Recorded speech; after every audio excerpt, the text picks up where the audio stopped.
दोस्तों, हारिस रऊफ उर्फ Rufi the speedster ने कह दिया है कि इंडिया को एक बार नहीं 2 बार हराएंगे। उनसे किसी ने क्वेश्चन पूछा, किसी फाइन ने ग्राउंड के पीछे से क्वेश्चन पूछ लिया। उससे ये पूछा कि इंडिया के साथ मैच है, क्या करना है। 2 मैचेस हैं। उसने कहा दोनों अपने हैं, सगे अपने। यार देखो, बात सुनो। पिछले तकरीबन 2.5-3 साल से हम यही बोल रहे हैं यहाँ पर इन वीडियोस में। आप लोगों के साथ जो डिस्कशन मेरी होती रहती, दिल की बात जो होती रहती है, वो यही होती रहती है। यार देखो, आप बेशक हार जो जीत जो कोई मसला नहीं है, लेकिन कम से कम कोई एग्रेशन तो नज़र आए। शुक्र है इस किस्म की कोई स्टेटमेंट आई है किसी पाकिस्तानी की तरफ से, वरना तो नौकरी माइंडसेट वाले नौकरी वाले जवाब होते हैं कि नौकरी भी ना बिगड़े भाई, क्योंकि अल्हम्दुलिल्लाह हमारे तबलीगी जमा हुए हुए हैं। पहले नहीं होते। टीम में आके इनको पड़ जाती है कि अब हमने तबलीग करनी है, इस्लाम का बोल बाला करना है। बहुत अच्छी बात है, मैं भी बड़ा रिलीजियस हूँ। लेकिन फिर आप गलत काम में आ गए ना दोस्त। अगर मैं आपकी इनकम की वो ब्रेक डाउन करने की कोशिश करूँ, वैसे तो लोगों को लगता है जी फलाना हराम कमा रहा है, ये हराम कमा रहा है, ये बहुत ज़बरदस्त मुल्क की खिदमत करते हुए हलाल कमा रहे हैं। हमारी छाती के ऊपर जुए की या शराब की स्पॉन्सरशिप का अगर लोगो नहीं है, जो अगली टीम खेल रही है उसके ऊपर तो लोगो है। उस मैच का जो टोटल स्पॉन्सर है, वो भी उसके अंदर भी लोगो है, वो भी शराबी है, वो भी कुछ जुए की वेबसाइट है, वो भी सब चीज़ें चल रही हैं। फिर आईसीसी से जो शेयर लेना होता है 30% का या जितने भी परसेंट का, जो इनकी तनख्वाहों में ही जाता है, वो आईसीसी तो मतलब खुलेआम पूरा अनाउंस करके हराम ब्रांड्स को इंडोर्स किया होता है ना उन्होंने। ऑस्ट्रेलिया में, इंग्लैंड में, इंडिया में, न्यूजीलैंड में, साउथ अफ्रीका में, इधर सबसे जो जनरेट हो रहा है आईसीसी का रेवेन्यू, उसके अंदर तो ये सारी की सारी इस किस्म के स्पॉन्सरशिप हैं जिनका जो पैसा है वो गंद है। वो भी आपको मिल रहा होता है, आपकी तनख्वाह में आ रहा होता है। तो आप ना गलत फील्ड में आ चुके हैं। अगर तो वैसे पाकिस्तान का अगर हमने वो करना हो, कुछ थोड़ा सा जायज़ा लेना हो कि कौन कितना हलाल कमा रहा है, तो पूरा मुल्क ही अल्हम्दुलिल्लाह सूद के ऊपर चल रहा है। बैंकों से पैसे लेके जो सूद के ऊपर हम चल रहे हैं, तो कोई भी बंदा हलाल नहीं कमा रहा, जितने भी यहाँ पे जो है बड़े बन रहे होते हैं, क्योंकि पूरा का पूरा सिस्टम ही बिगड़ चुका है। अब मैं ये नहीं कह रहा कि आप लोग जो हैं वो गारों के अंदर बैठ जाएं और बिल्कुल इसी को ख़त्म कर दें, लेकिन फिर इतने बड़े बड़े क्लेम ना करें ना कि यार मेरा ये फ़र्ज़ है, मेरा वो। आपका अगर वो फ़र्ज़ है, आपका अगर इंटरेस्ट दूसरी चीज़ों में है, आप क्रिकेट छोड़ें और बाय ऑल मींस निकल जाएं, तबलीग करें। बहुत अच्छा काम है, बल्कि सबसे बेहतरीन काम यही है। पूरी दुनिया में जाके इस्लाम की तबलीग करें। यहाँ पर आप एक नौकरी भी कर रहे हैं। जब आप ग्राउंड में जा रहे हैं ना, तब आप अपनी नौकरी करें। ग्राउंड के बाहर आप जो मर्जी कर रहे हो, कोई नहीं पूछता। आप क्लब्स में जा रहे हो, आप मस्जिद में जा रहे हो, आप तबलीगी टूर्स पे जा रहे हो, या आप कोई प्रमोशन के लिए जा रहे हो, कोई भी नहीं पूछता। वो आपका पर्सनल टाइम है, आपकी पर्सनल लाइफ है। जिस तरह आपको लग रहा है आप करें।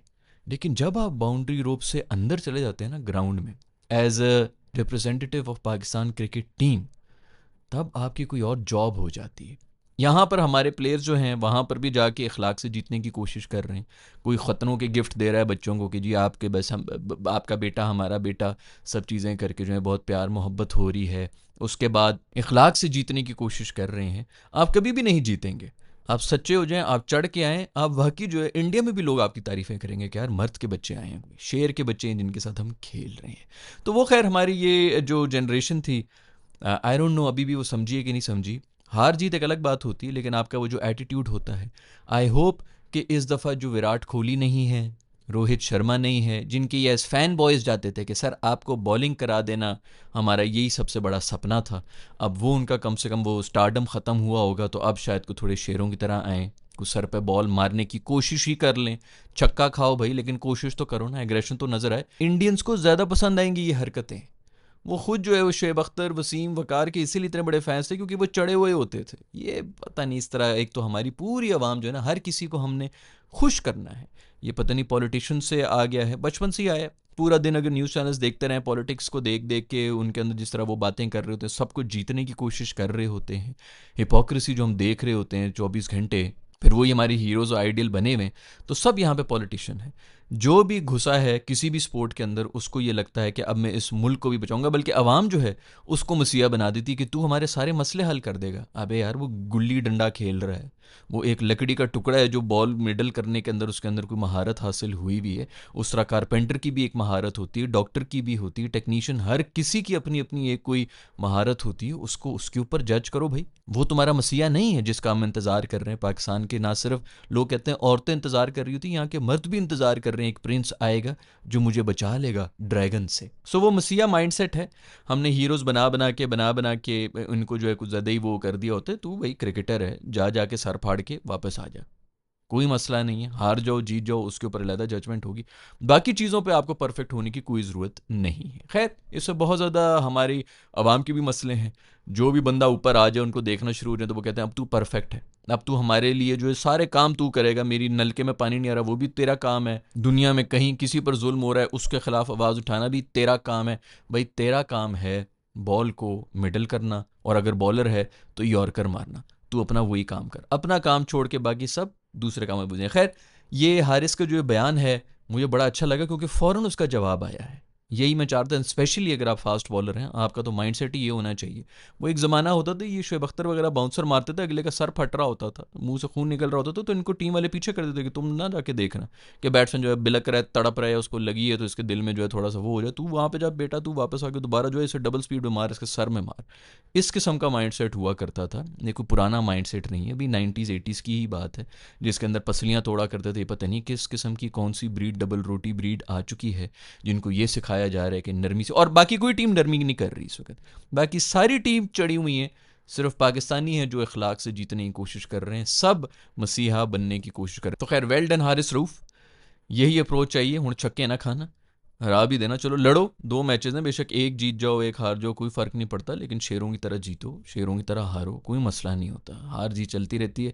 कम से कम आपका एटीट्यूड जो है इसी किस्म का होना चाहिए। तो ये एक खुशाइन बात है भाई कि रेडी बैठे हुए हैं पाकिस्तानी, कम से कम माइंडसेट जो है वो पॉजिटिव है। बाकी अगर मैं बिल्कुल ही न्यूट्रल होकर सोचूं तो कोई चांस ही नहीं है दोस्तों। जो पेपर के ऊपर जिस तरह की टीम है इस वक्त इंडिया की, बहुत कमाल टीम है, और वो भी यंगस्टर्स हैं, उनके पास भी कुछ भी नहीं है। उन्होंने अब हीरो बनना है क्योंकि विराट कोहली वगैरह कहीं से ओके ही थे सारे, इनको जो आधी आवाम जो है वो गालियां दे रही थी कि इसका एटीट्यूड इशू है, फलाने हैं, ये हैं वो हैं। पाकिस्तान को सेकना शुरू किए, वो हीरो बन गया। जो भी पाकिस्तान को सेकता रहा है वो हीरो ही बनता रहा है उनकी तरफ से। ये जो पहले की बड़ी जो बातें कर रहे होते हैं, वर्ल्ड कप में कभी नहीं हराया, सिर्फ एक वर्ल्ड कप का ही एक मैच होता था जो 4 साल के बाद आता था, वरना ऐसे सेके जाते थे ये तवे पर बिठा के इनको जो है, इसलिए इनके उस तरह के हीरो बन नहीं रहे थे। तो ये पीछे 10-15 साल में जो सारी हीरोज़ बने उनके भी इसीलिए बने जो जिस मर्जी को हरा दें। ऑस्ट्रेलिया को हरा दिया, 400 चेस कर दिया, साउथ अफ्रीका को हरा दिया लास्ट बॉल पे, वो हीरो वो स्टारडम मिलता ही नहीं है जो पाकिस्तान को हराने से मिलता है। तो इनके जितने भी स्टार्स बने हैं वो कहीं ना कहीं बने पाकिस्तान के ऊपर ही हैं। तो अभी ये उनको भी नया मौका मिल गया, नए जो स्टार्स आए हुए हैं उनको तो इस वक्त तक मौका नहीं मिल रहा था, वो भी फुल जोर लगाएंगे कि यही मैच है जिसके अंदर स्टारडम मिलना है, और टेंशन्स तो हाई होंगी, प्रेशर की गेम है। आई होप कि इस दफ़ा हमारे वैसे जो प्लेयर्स हैं उनका उनसे ज़्यादा एक्सपीरियंस ही है, जो इंडिया वाले बैठे हुए हैं उनके लिए ऐसे हाई प्रेशर गेम में, आई डोंट नो उन्होंने कितनी गेमें खेली हैं। सूर्या वूर्या तो वैसे भी कांपते ही रहे हैं पिछले जब मैचेस में आए, कोहली वोली नहीं बचाया है उनको, और हमारी थर्ड क्लास बैटिंग ने, इस किस्म की चीज़ों ने, पांडू मेरा दोस्त बचाया करता था, वो एक बंदा जो कि नर्व्स जो है ना उसकी स्टील की हुआ करती थी। तो खैर ये सब चीज़ें हैं, मैच तो हाई टेंशन होगा। मुझे अच्छा लगा कि हारिस रऊफ ने कुछ थोड़ा सा दिल गुर्दा दिखा दिया, वेल डन।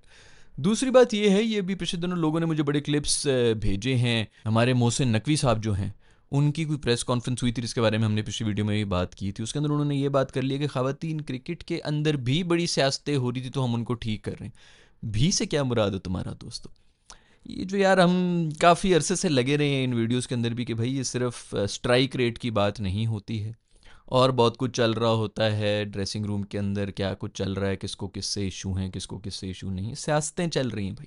इसका ये मतलब नहीं कि पॉलिटिक्स करके निकाल दिया गया, भाई पॉलिटिक्स फैलाई गई हैं, इतना गंद और रायता फैल चुका है कि अब उन्होंने किसी ना किसी को जो है वो निकालना ही है, क्योंकि लोग जो हैं वो आपस में नहीं है, कंफर्टेबल ही नहीं है। किसी ने किसी को टीम से निकाला हुआ था, वो कप्तान नहीं है, तो बाकी जो टीम के अंदर आए हैं उनको उससे ऑफकोर्स इशू होगा कि हुण मेरी बारी है भाई, तू अपनी बारी में तो बड़ा शेर बना हुआ था।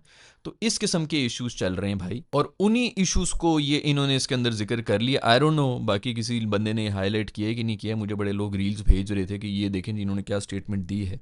तो पीसीबी चेयरमैन कह रहे हैं कि ख़वातीन जो टीम है उसके अंदर भी बड़ी सियासतें हैं। अब वो साउथ अफ्रीका की टीम की तो बात नहीं कर रहे कि अपनी विमेन टीम और साउथ अफ्रीका की टीम में भी बड़ी सियासतें, ऑफकोर्स वो मेंस की ही बात कर रहे हैं कि उधर भी सियासतें हैं, तो इधर भी सियासतें हैं। उन सियासतों औरतों को ख़त्म करने की कोशिश कर रहे हैं, ख़वातीन क्रिकेट में भी। चलो ये तो फिर कोई पैसे शैसे कमा रहे हैं, मैं कहूँ कि चलो लड़ रहे हैं, पता नहीं ख़वातीन किस चीज़ के ऊपर सियासतें। ये हमारे खून के अंदर बस चुकी पूरी एक जनरेशन जो है, ये 2010 के बाद से 8-9 के बाद से ये जब प्राइवेट चैनल्स आए थे उसके अंदर प्राइवेट चैनल नहीं चले थे, प्राइवेट न्यूज़ चैनल्स ही चले थे सारे के सारे। अगर आप लोग देख लें 9 बजे 10 बजे वो प्राइम टाइम उनके वो कॉमेडी शोज़ वगैरह जो आया करते थे वो सब न्यूज़ चैनल्स पे होते थे। पूरे की पूरी एक जनरेशन जो है बापों की वो न्यूज़ चैनल्स देख के जवान हुई है, और ये छोटे छोटे हुआ करते थे, इनके डीएनए में घुस गई थी पॉलिटिक्स टॉक शो देखनी, जिसके अंदर कोई फ़ायदा नहीं होता था। होस्ट आके जो है सिर्फ बदतमीजियाँ कर रहा होता था या उनसे इग्नाइट कर रहा होता था, उनको चोर साबित कर रहा होता था, उसके बाद कोई सोल्यूशन नहीं होता था। एक नेगेटिविटी पूरे मुल्क में फैली हुई थी कि सब के सभी चोर हैं तो हम क्यों ना चोरी कर लें, सिर्फ ये मैसेज दे के वो चले जाते थे। पूरी आवाम जो है उसी तरह ये बिल्डअप हुआ है। जितने भी हमारे वो जो कहते हैं ना हमें शऊर मिल गया, शऊर नहीं मिला, हम सिर्फ सिर्फ सियासी हो गए, हमें सिर्फ पॉलिटिक्स का जो है ना वो हॉबी चस्का लग गया, पॉलिटिक्स के बारे में बातें करनी है क्योंकि मज़ा आता है ना। जिसके पास जो चीज़ नहीं होती ना उसके बारे में पावर फील होती है पॉलिटिक्स के बारे में बात करते हुए, तो उनको मज़ा आना शुरू होता है कि आए आए मेरी पार्टी ये मेरी पार्टी वो। किसी के हाथ में कुछ भी नहीं, लेकिन बस वो पावर का ना चस्का लेने के लिए डिस्कशंस ड्राइंग रूम में भी यही चल रही हैं, न्यूज़ में भी यही चल रहा है, तभी उनकी रेटिंग भी बढ़ रही है, वो करोड़ों और अरबों कमा रहे हैं। ये यहाँ पे जो पूरी एक जनरेशन इन्होंने सियासतदानों की बना दी है जो हर जगह में घुस के सिर्फ सियासत ही कर रहे हैं। तो ना सिर्फ मर्द सियासत कर रहे हैं बल्कि ख़वातीन भी अपनी क्रिकेट में भी सियासतों में बिजी हैं। तो ये दो चीज़ें थी जिनके बारे में बात करना चाह रहा था। खैर, हारिस रऊफ़ की इस बयान के बारे में आपका क्या ख्याल है? पाकिस्तान का भी मैच होने वाला है अफ़गानिस्तान से, 1-2 दिन के अंदर वो भी मैच होने वाला है, तो उसके बाद आप लोगों से मिलेंगे। आपस की बात है, शुएब अख्तर ने भी कह दिया, मेरे ख्याल में आकिब ने या किसी और ने भी कहा है, बासित अली ने शायद ये कहा है कि अपसेट होगा अगर पाकिस्तान ने अफ़गानिस्तान को हरा दिया। थोड़ा ज़्यादा हो गया बासित भाई ये, लेकिन चलो फिर भी हम मेरा भी डर तो है क्योंकि शारजा के अंदर अफ़गानिस्तान को हराना आसान नहीं होगा। उनकी टीम टेलर मेड है। गालिबन राशिद ख़ान की फ़ैमिली में कोई इमरजेंसी हुई है, कोई इस किस्म का पर्सनल उनका मैटर है जिसकी वजह से वो चले गए हैं। आई डोंट नो वो वापस आ पाएंगे कि नहीं आएंगे। वो उनकी हाफ़ टीम है। वैसे राशिद ख़ान की पिछले कुछ अरसे से कोई इतनी ख़ास फॉर्म तो नहीं चल रही। आईपीएल के अंदर तो उसको तसल्ली से मारा गया है, लेकिन आईपीएल के अंदर दिमाग वाले एनालिस्ट बैठे हुए होते हैं जो उन्होंने उनको शायद स्टडी किया है और अपने बैटर्स को उसके ख़िलाफ़ प्लान बना के भेजा हुआ है। पाकिस्तान में तो ऐसा आपको कहीं से कोई कुछ नहीं मिलेगा, तो वो मोस्ट प्रॉब्ली शायद उन्हीं एनालिस्ट को बिचों बीच मैसेज करके कि सानू भी थोड़ी सी टिप शिप दे दो, कोई चीटिंग वीटिंग कर लें, कोई वहाँ से हमें कुछ मिल जाए तो मिल जाए। शायद अभी तक कर लिया होगा, आई डोंट नो, ये वीडियो देख के शायद कर लें।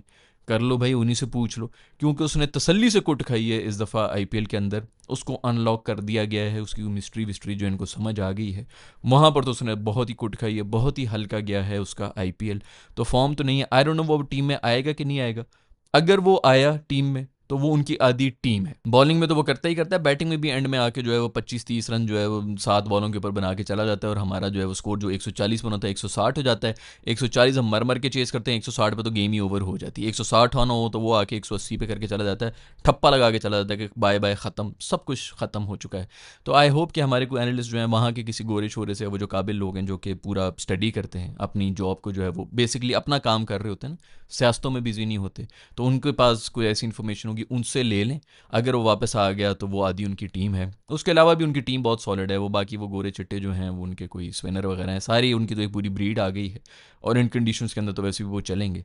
तो टीम तो काफ़ी टफ है, लेकिन ये कहना कि पाकिस्तान हराएगा तो अपसेट करेगा वो थोड़ा सा ज़्यादा हो गया मेरा ख्याल में। हाँ, उनके चांसेस पूरे हैं जीतने के, बट आई होप कि पाकिस्तान जीत जाए, क्योंकि बहुत ज़्यादा कॉन्फिडेंस की ज़रूरत है। आगे फिर एशिया कप भी शुरू हो जाएगा। खैर, इन सब चीज़ों के बारे में आपका क्या ख्याल है नीचे कमेंट्स में लिख के मुझे बता देना। I will see you in the next video. Bye.